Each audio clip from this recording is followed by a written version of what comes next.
myself Mamta Tambe, Deputy Manager State Bank of India, living in Mumbai, Virar West.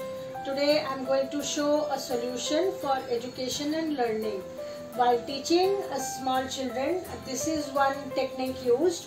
So when you want to teach letters and numbers, I have used Word, Microsoft Word in this case, but we can use Notepad, WordPad, Microsoft Word or any such document where we can make this. So firstly, type in the letters. Second, make the font big. Here I am showing the big letters first. As you can see, the font is big and the color, I have changed the color. Children normally like colorful learning, so I have changed the color. Font is big size, so this can teach identifying letters and then also like writing letters. They can see each letter and learn how to write. We can increase the spaces as well.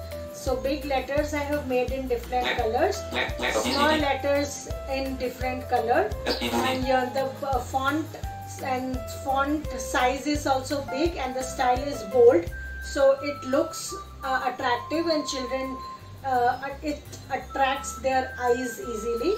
Here are numbers also in different colors. This can be endless. We can apart from all this, as they grow, we can teach 2-letter word, 3-letter words and others also using this technique, which is one of the innovation. While visually impaired friends cannot use pen, pencil, etc. to write and teach their kids, this is one of the innovative ways how they can teach their children, and children in turn can also type in and tell whatever they need to tell their mother and father if they want to write in something, so which in turn help them to learn typing as well. Thank you. Breakfreesolutions brought to you by eiLabs and Project Discovery.